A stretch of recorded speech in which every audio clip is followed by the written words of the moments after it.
With political upheaval impacting his EU neighbours, President Emmanuel Macron comes to China with the clear message, talk to me and you're talking to Europe. England is leaving Europe. Germany is in a very strange political position, and France is very central. Macron and President Xi Jinping have met just once before, at last year's G20 summit. And Macron will be looking to China to reaffirm its commitment to the Paris Climate Accord to control global warming. It was signed just 2 years ago, but damaged by the US decision to pull out of it.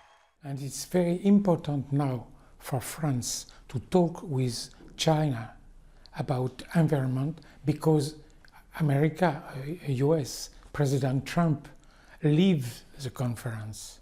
This is Macron's first state visit to China, and we can expect the usual flurry of trade deals and possible agreements on future nuclear power projects in which both France and China have expertise. But as permanent members of the UN Security Council, there'll also likely be talks on the war in Syria and on the North Korean crisis. In both China and France, there's been alarm at the kind of insults traded by the leaders of the US and North Korea.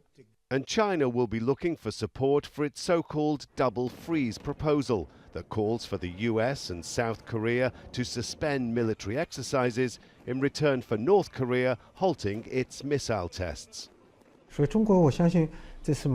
I'm sure China hopes Macron will support this plan.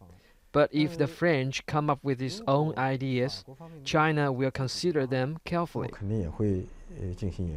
In the face of so much international instability, French and Chinese diplomats will be hoping that the spectacle of two world leaders holding a state visit will, in itself, be a stabilizing influence. Rob McBride, Al Jazeera, Beijing.